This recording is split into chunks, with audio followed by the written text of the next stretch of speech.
ஆத்ம வணக்கம்.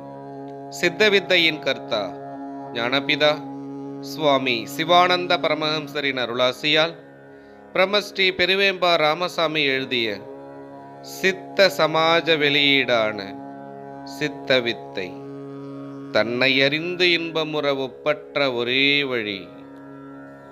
சித்தவித்தை சம்பந்தமான சில விவரங்கள்.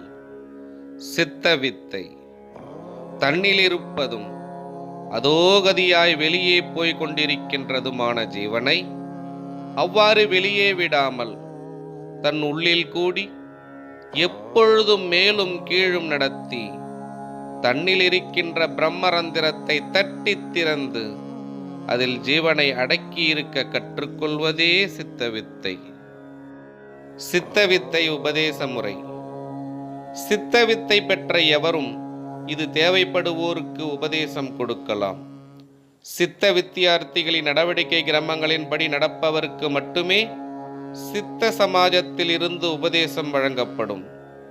சித்த வித்தை உபதேசம் பெறுபவர் சித்தவேதம் மற்றும் சித்த வித்தியார்த்திகளின் நடவடிக்கை கிரமங்களை கட்டாயம் படித்திருக்க வேண்டும்.